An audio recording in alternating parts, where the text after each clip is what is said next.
जय हिंद दोस्तों, स्वागत है आपका मैथ्स की एक और नई क्लास में। मैथ्स में अभी हमारा टॉपिक चल रहा है प्रतिशतता, यानी कि परसेंटेज। प्रतिशतता हमारा टॉपिक अभी चल रहा है। तो प्रतिशतता की हमारी क्लासेस अब चल रही हैं जैसे कि, तो हमने कुछ क्वेश्चंस कर चुके हैं, हम बेसिक लेवल के भी कर चुके हैं और कुछ अच्छे क्वेश्चंस भी हम कर चुके हैं।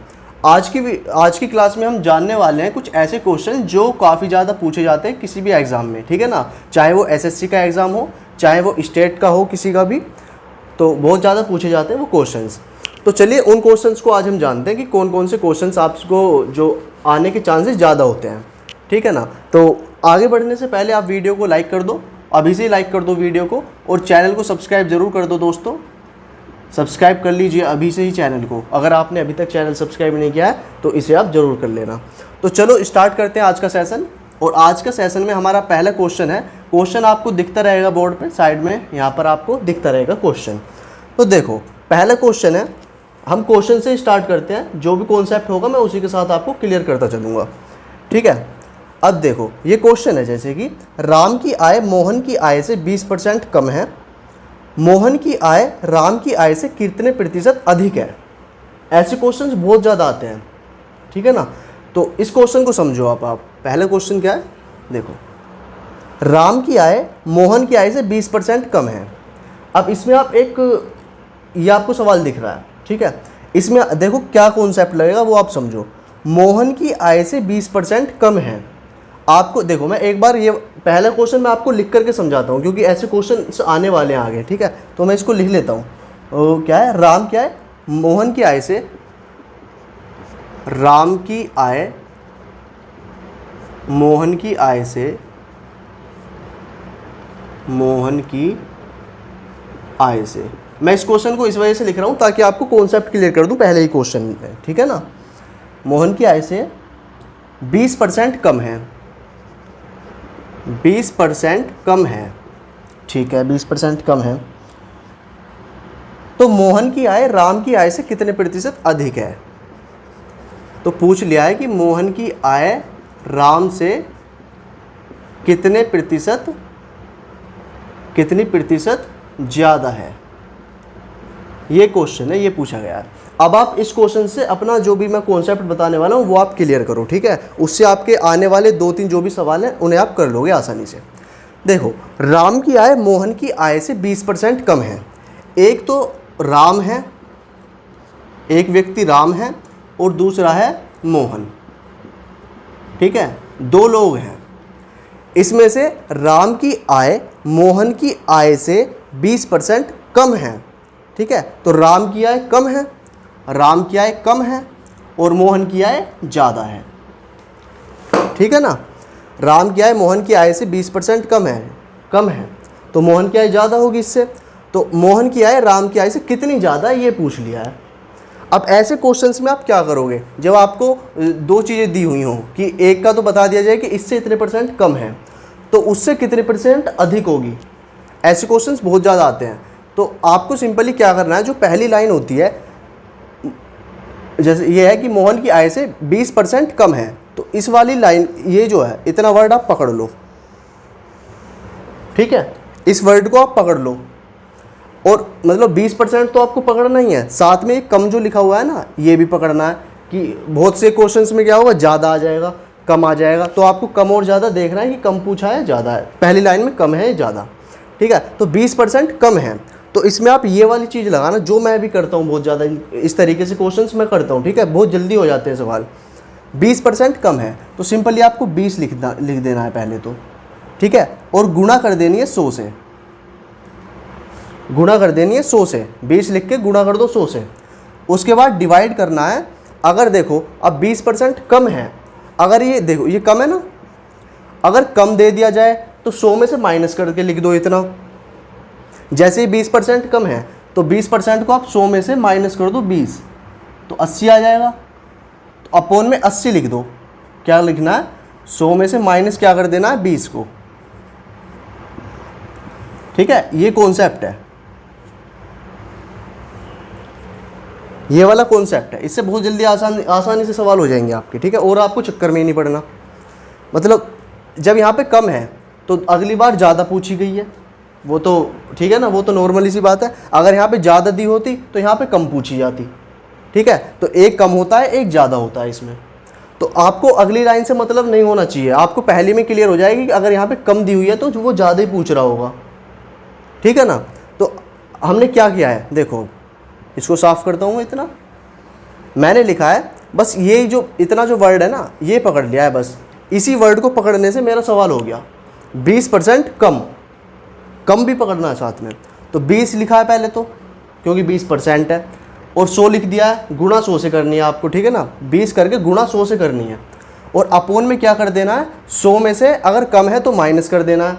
अगर यहाँ पे मान लो 20% ज़्यादा दिया होता तो यहाँ पे प्लस करते आप, लेकिन यहाँ पे 20% कम है तो 100 में से माइनस करके लिख दो 20।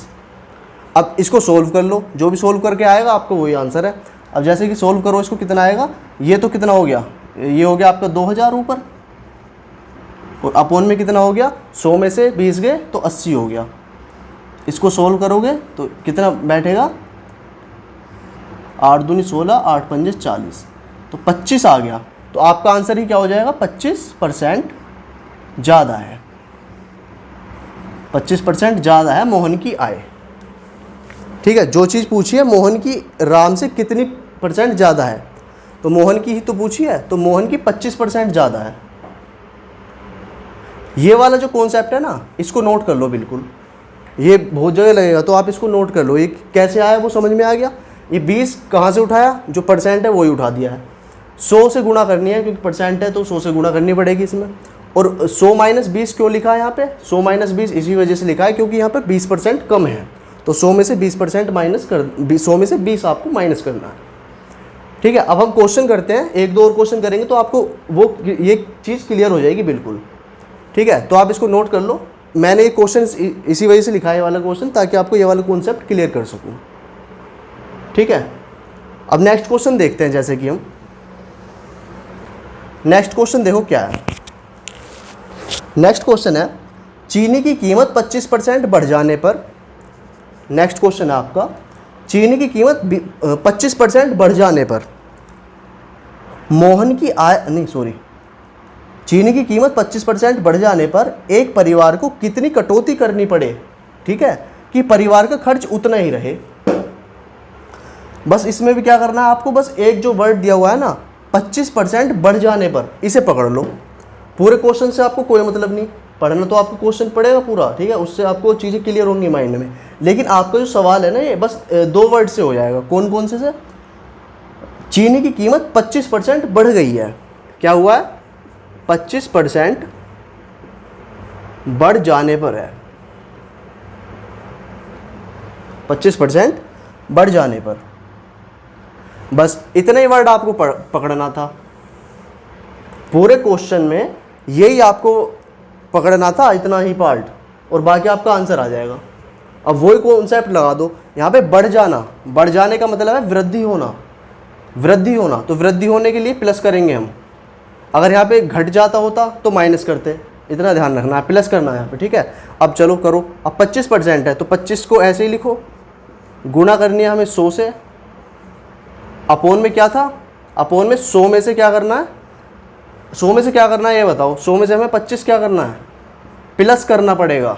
100 में आपको 25 प्लस करना पड़ेगा, क्योंकि बढ़ जाने पर है, समझ आया, क्योंकि यहाँ पर बढ़ जाने पर है, तो बढ़ जाने के लिए आपको प्लस करना पड़ेगा, और घट जाना होता तो माइनस करते हैं। बस ये कॉन्सेप्ट है, इसको सोल्व कर लो, आंसर आपका आ जाएगा। तो 2500 हो गया ये तो ऊपर, 2500 अपोन में कितना हो गया, 125। तो 25 पंजे 125, तो कितना हो गया, 100/5 हो गया है। तो 5 दूनी 10, 20% आपका आंसर आ गया।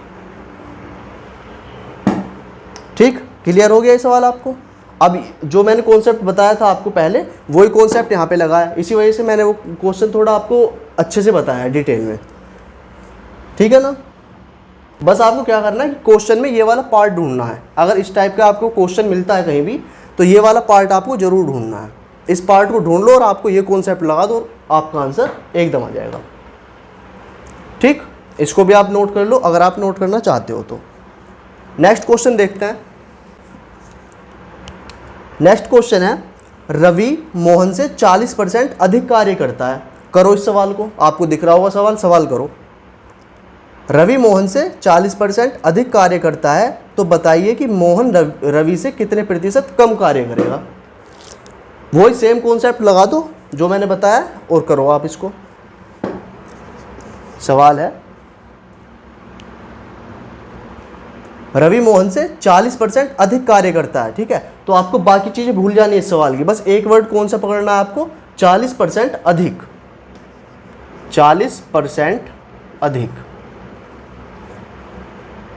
इस सवाल में आपको इतना वर्ड पकड़ना था, बस इतना पार्ट पकड़ना था। अधिक का मतलब है प्लस, इतना ध्यान रखो। बस जो हमारा कॉन्सेप्ट है उसे आप लगा दो। 40 ऐसे ही गुणा करना है आपको 100 से, अपोन में कितना करना है, 100 में माइनस करना है, प्लस करना है, प्लस करना है क्योंकि अधिक है, प्लस कितना करना है 40। यही कॉन्सेप्ट है सेम पीछे वाला। बस इसको अब आप सोल्व करोगे तो कितना आ जाएगा, 4000 अपोन में कितना है 140। इनको काटो, इसको काटो, 7 200, तो कितना बैठ गया 200 बटे 7, 7 है, ठीक है।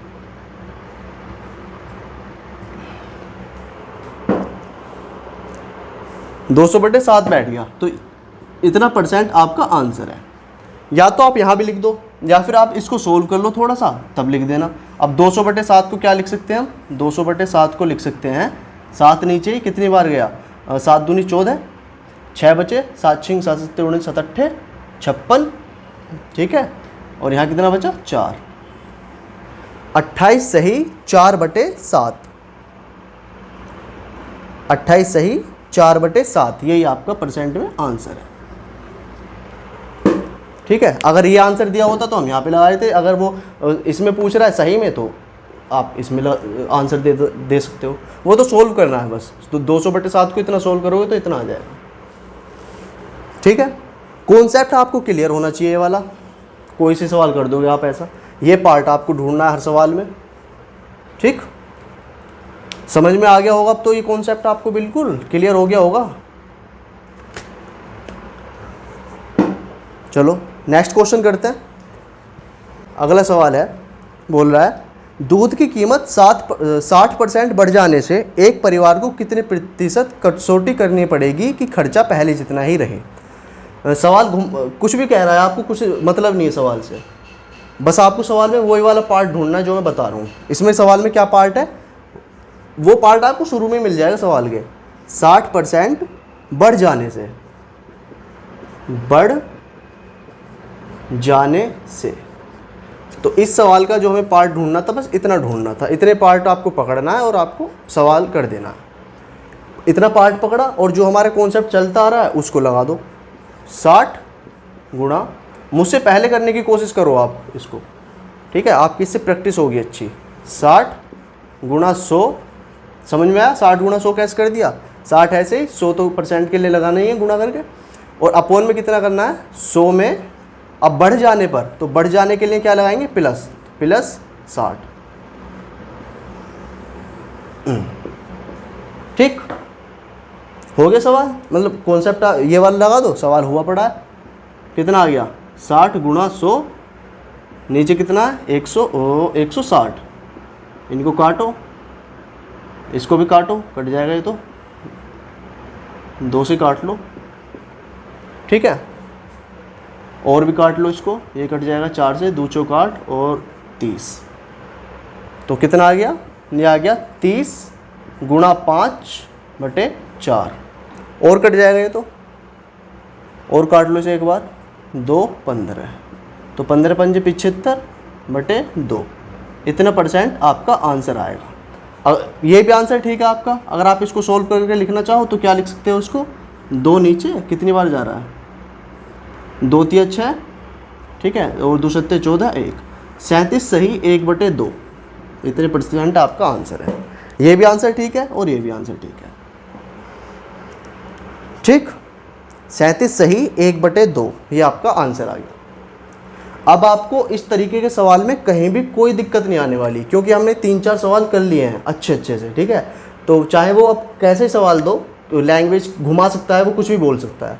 बस आपको ये वाले जो पार्ट हमें ढूंढना है, ये वाला क्वेश्चन में ये वाला पार्ट ढूंढो और ये वाला कॉन्सेप्ट लगा दो और आपका आंसर आ जाएगा। ठीक है, क्लियर हुआ ये आपको? अब देखो, अब नेक्स्ट क्वेश्चन देखो, और डिफरेंट भी है और इम्पोर्टेंट भी है। कपड़े का मूल्य 25% कम कर देने पर उसकी बिक्री की मात्रा में 20% की वृद्धि हो गई है, तो दुकान की सकल प्राप्ति पर क्या प्रभाव पड़ा? ये क्वेश्चन है। तो इससे पहले आप बस एक चीज़ समझो। देखो 25% कम कर दिया गया, एक वैल्यू तो दी गई है 25% कमी दी गई है। पहले दी गई है 25% कमी, ठीक है। उसके बाद बिक्री की मात्रा में 20% की वृद्धि, दूसरी बार बोल दिया 20% की वृद्धि है, ये बिक्री में है। बिक्री में तो 20% की वृद्धि कर दी है, ठीक है। और जो कपड़े का जो प्राइस है, जो मूल्य है, उसमें 25% की कमी हो गई है। तो अब देखो, बस आपको दो वैल्यू पता है और दो के लिए ही हमारा वो वाला फॉर्मूला लगेगा, ठीक है। अब 25% कमी है, तो पहले तो कमी को उठा लो या वृद्धि को उठा लो, कुछ भी उठा लो। अगर आप कमी वाले को उठाओगे, ठीक है, तो माइनस के साथ उठाओगे उसे। अगर कमी वाले को उठाओगे तो उसके साथ आप माइनस का चिन्ह जरूर लगाओगे। अगर आप वृद्धि वाले को उठाओगे तो आप उसके साथ प्लस का चिन्ह जरूर लगाओगे। ये चीज़ आपको पता होनी चाहिए, दिमाग में फिक्स होनी चाहिए कि कमी हो रही है तो माइनस से उसे रिप्रेजेंट करेंगे, और अगर वृद्धि हो रही है तो उसको प्लस से हम रिप्रेजेंट करेंगे, ठीक है। अब देखो कैसे रिप्रेजेंट करेंगे वो समझो। अब 25% की कमी है, तो कमी है तो माइनस में उठाओ कमी को, -25 लगेगा यहाँ पे, -25 लगेगा यहाँ, -25 क्यों है? क्योंकि 25% की कमी है। अब 20 लो, अब 20 लेना है, लेकिन 20 से पहले क्या है यहाँ पे वृद्धि है, तो यहाँ पे प्लस लिया जाएगा, ठीक है। समझ में आ गया आपको? प्लस 20 क्यों लिया गया? क्योंकि 20 की वृद्धि है। -25 क्यों लिया गया? क्योंकि 25% की कमी है, और इतना रहेगा, ये तो रहना, ये माइनस और प्लस कमी और वृद्धि पर निर्भर करेंगे। लेकिन यहाँ पर एक आपको माइनस का चिन्ह हमेशा लगा नहीं है, ये तो ज़रूरी है। उसके बाद इन दोनों की आपस में मल्टीप्लाई करनी है, मल्टीप्लाई होगी 25 गुणा 20 की, ठीक है। और उसके बाद अपोन में 100। कॉन्सेप्ट था ए मतलब प्लस माइनस में ही होगा ए और प्लस माइनस में ही होगा बी, लेकिन यहाँ पर जो होगा, यहाँ पर ये आपका माइनस ही होगा और ए और बी की मल्टीप्लाई होगी और अपोन में 100 होगा। ये था आपका,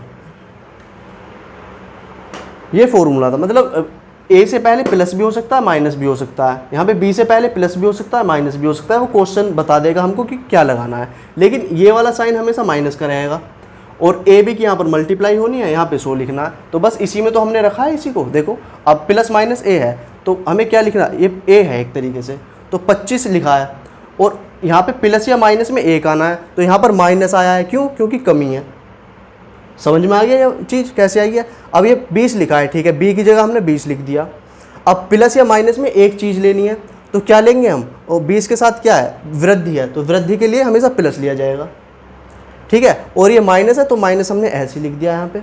और ए और बी की मल्टीप्लाई हो रही है, तो ए और बी की मल्टीप्लाई कर दिया यहाँ पे, और अपोन में 100 है, तो अपोन में 100 कर दिया, ठीक है ना। उसी जो कॉन्सेप्ट है उसी में तो हमने वैल्यूज रख दी है सीधे सीधे।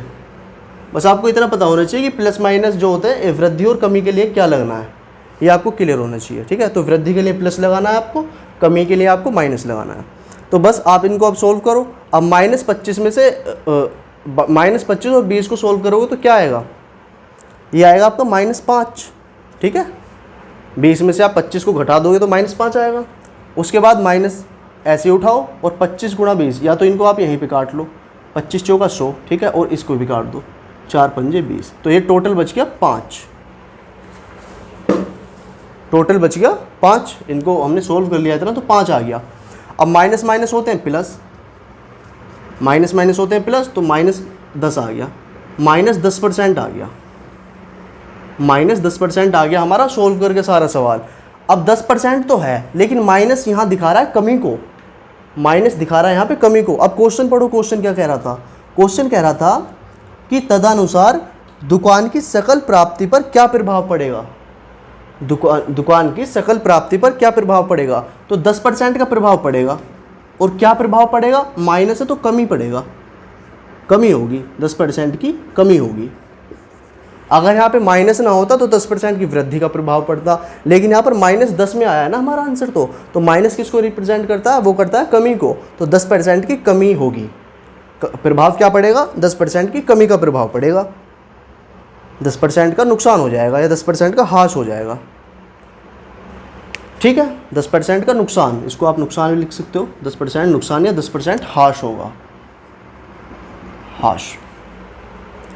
इसको आप नोट कर लो, इसको आप जरूर से नोट कर लो, ये इंपॉर्टेंट सवाल है बहुत ज़्यादा। ठीक है, ये ऊपर वाला जो क्वेश्चन कॉन्सेप्ट बताया पहले इसको लिखो, इसको तो आप जरूर नोट कर लेना। ठीक है, उसके बाद देखो कि हमने इसमें हमने वैल्यूज़ किस तरीके से पुट करी हैं, ये आपको पता होना चाहिए, फिर आप क्वेश्चन कर ही लोगे, उसमें कोई दिक्कत आएगी नहीं। फिर नेक्स्ट क्वेश्चन है हमारा,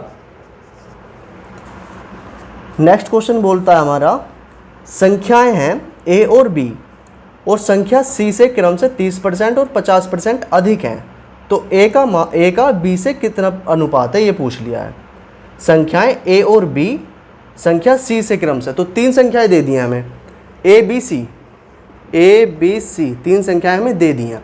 तो आप सिंपली इसमें क्या मान लो कि किससे कंपेयर किया गया है, संख्या सी से कंपेयर किया गया है। तो संख्या जो सी है हमारी उसको मान लो, माना सी की वैल्यू मान लो 100, सी की वैल्यू 100 मान लो।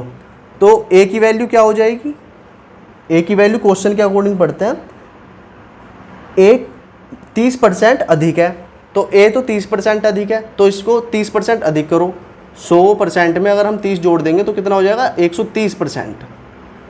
130 आ गया, मतलब ए जो है वो सी से 30% अधिक है, तो 130 हो जाएगा जब हमने सी को 100 मान रखा है।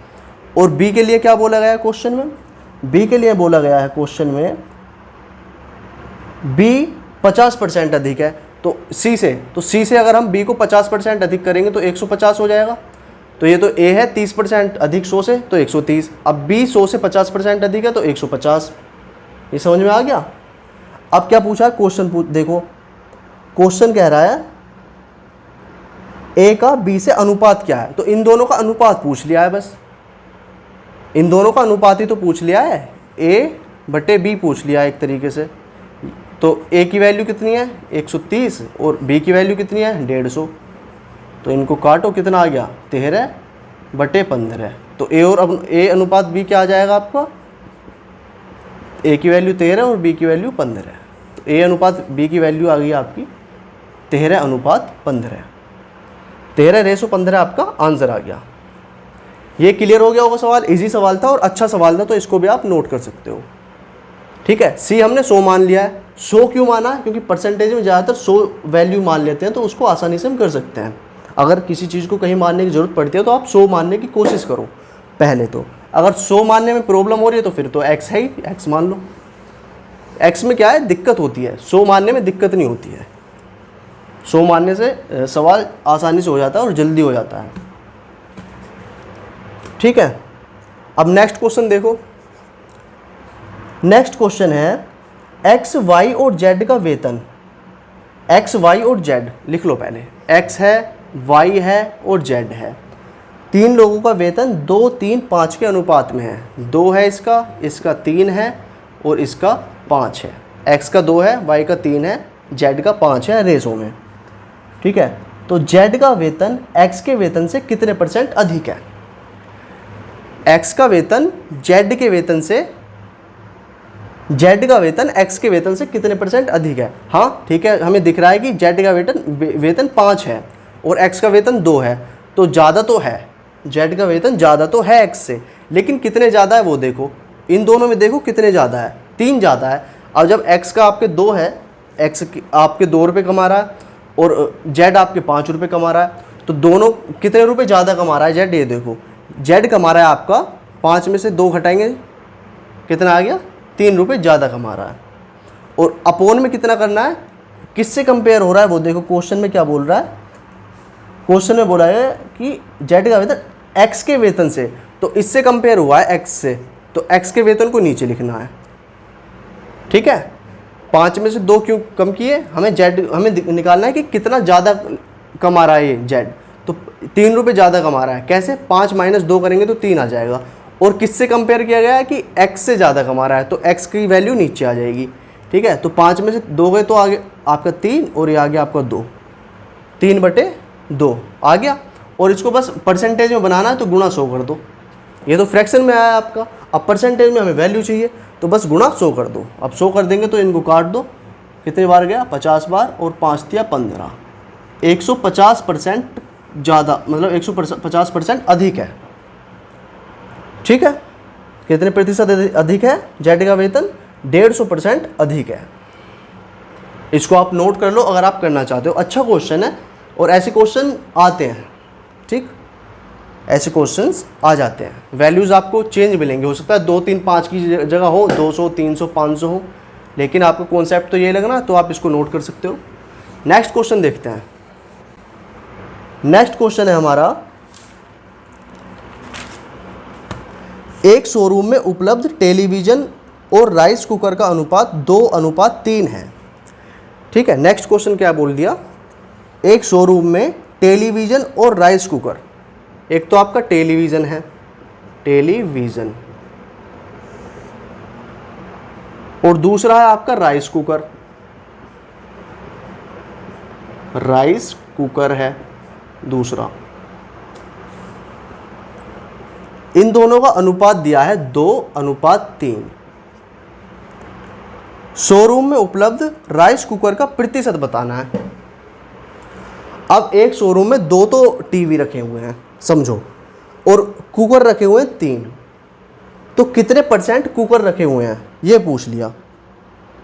तो इसमें आप क्या निकालो, कितने % कुकर रखे हुए हैं, तो जिसका पूछा है वो देखो, इसका पूछा है कितने % कुकर हैं, तो जितने % जिसका पूछा है उसे तो ऊपर लिख लो। और ठीक है, और टोटल मतलब परसेंटेज किससे निकालनी है, जो जितने भी सामान हैं शोरूम में उन सब से निकालनी है। तो सामान कितने हैं टोटल, टेलीविज़न है 2 और राइस कुकर है 3, तो टोटल सामान कितने हैं, टोटल सामान है 5। यहाँ पे कंपेयर हुआ है 5 से, टोटल सामान से कंपेयर हुआ है यहाँ पे। और क्या कंपेयर कर रहे हैं, राइस कुकर को कंपेयर कर रहे हैं। तो राइस कुकर है 3, अपोन में कितना 5 क्यों, और जितने भी टोटल सामान हैं, जितने भी टोटल आइटम्स हैं शोरूम में इस टाइम, उससे हमें डिवाइड कर देना है और परसेंटेज लगाने के लिए आपको 100 कर देना है। तो कितना आ जाएगा, काट दो इसको, 5 दूनी 10, तो 3 दूनी 6, 60% आपका आंसर आ जाएगा कि 60% आपके राइस कुकर हैं। शोरूम में कितने % राइस कुकर हैं, तो 60% आपके क्या है, राइस कुकर हैं। इजी सवाल था, लेकिन अगर आपको समझ में आ जाता है तो आप बड़े सवाल है, मतलब आपको समझ में आ गया होगा, बढ़िया है सवाल ये।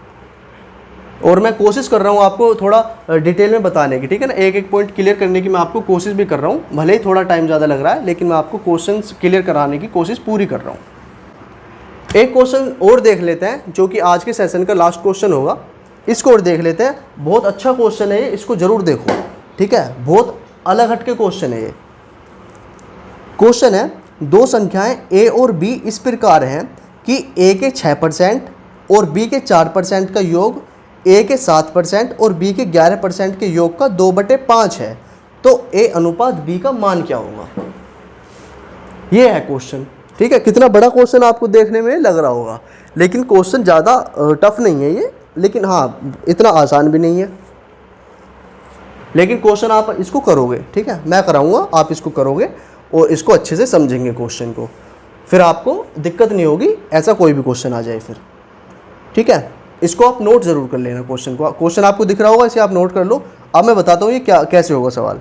2 संख्याएं a और b इस प्रकार हैं कि a के 6%, a के 6%, अभी क्वेश्चन लिख रहा हूँ मैं थोड़ा थोड़ा, a के 6% और b के a के 6% और b के 7% और b के 4%, b के 4% का योग के लिए हमने प्लस लिख ही दिया है। ए के 6% और बी के 4% का योग ए के 7% बराबर कितना है, ए के 7%, ए के 7%, ए के 7% और बी के 11% के योग, इन दोनों का बी के 11% का योग के लिए हमने प्लस लगा दिया है, ठीक है, कि योग का इनका भी क्या है 2/5 है, इनका भी क्या है 2/5 गुना है, समझ आया, 2/5 है, ये मेन चीज़ तो यहाँ पर है 2/5।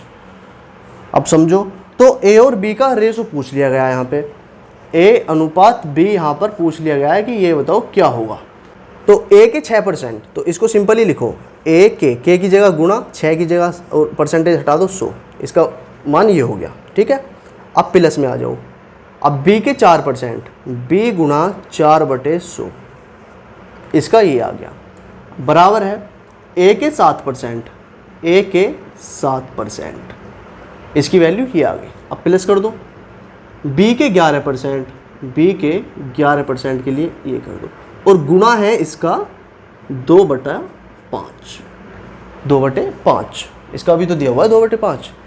अब इसको सोल्व करो आप, तो इसको सोल्व करने के लिए क्या होगा, इन्हें तो आप ऐसे लिख लो, 6a हो गया ऊपर, नीचे हो गया 100, यहाँ पे 4b हो गया, यहाँ हो गया 100, ठीक है, ये समझ में आ गया, ये तो ऐसे उतार दिए बस, 6a और 100, 4b और 100।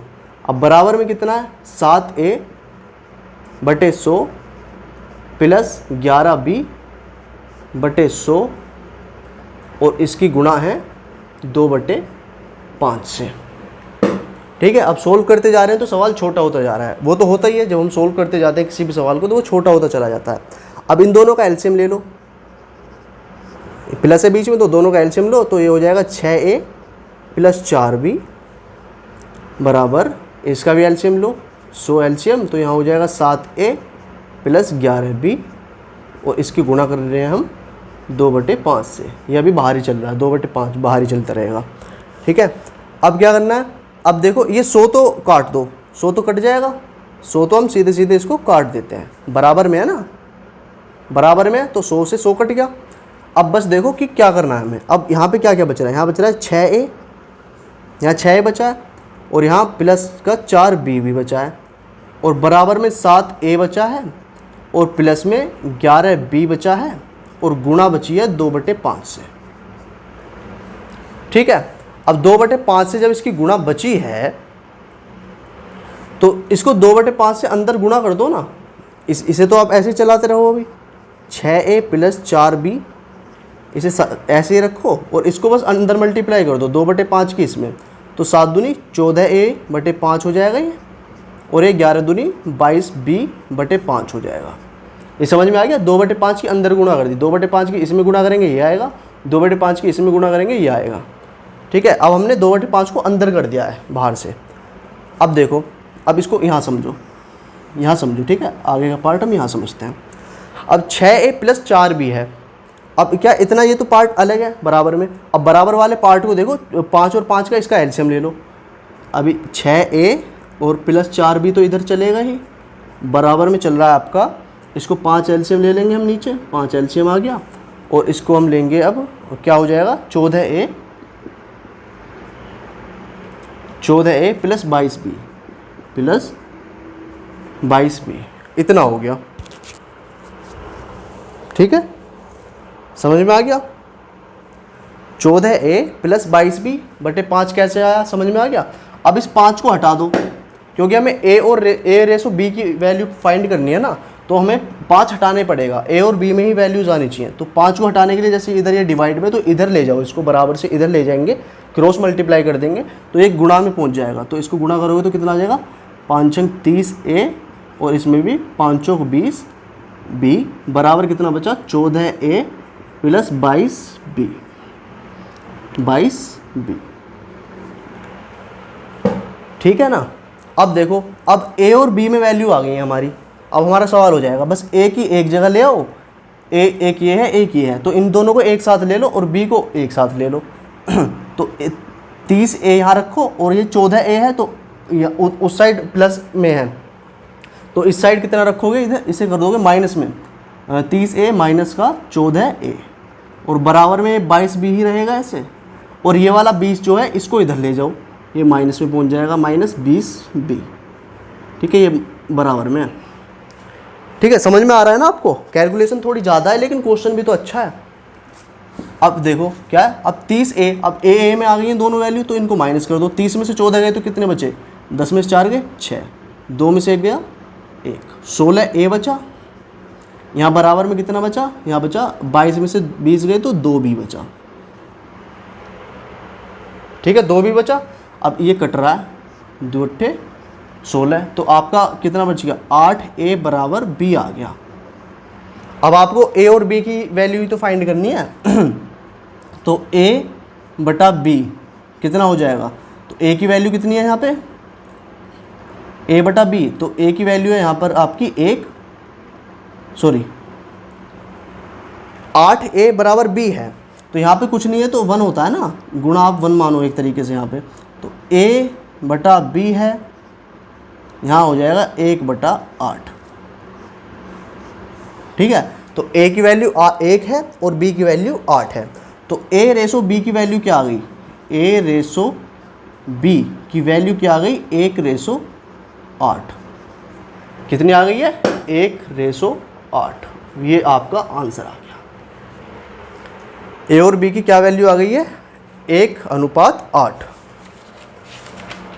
ये आपका आंसर आ चुका है। ठीक है ना? तो क्लियर हो गया ये सवाल आपको? लेंथी काफ़ी है सवाल, हाँ मैं मानता हूँ कि काफ़ी लेंथी सवाल है, लेकिन क्वेश्चन अच्छा है तो इसको जरूर नोट करना। ठीक है, और आपको समझ में आ गया होगा, जैसे मैंने आपको बताया तो समझ में आ गया होगा। ठीक है, समझ में आ गया होगा ये आपको। अगर नोट करना है तो आप इसको कर लो नोट। अच्छा क्वेश्चन है क्योंकि बहुत ज़्यादा। तो आज का सेशन इतना ही रखते हैं। तो आज के सेशन अगर आपको पसंद आया तो वीडियो को लाइक ज़रूर कर देना दोस्तों, सेशन को लाइक कर दो।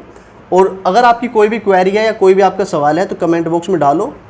ठीक है, अगर आपकी कोई भी दिक्कत है, आपको कुछ भी जानना है तो कमेंट बॉक्स में आप मुझसे पूछ सकते हो, मैं आपका रिप्लाई ज़रूर कर दूंगा। और साथ ही आपको चैनल ज़रूर सब्सक्राइब करना है दोस्तों, सब्सक्राइब ज़रूर कर लीजिए चैनल को। तो दोस्तों मिलते हैं नेक्स्ट वीडियो में, तब तक के लिए bye bye, tata, take care, जय हिंद, जय भारत।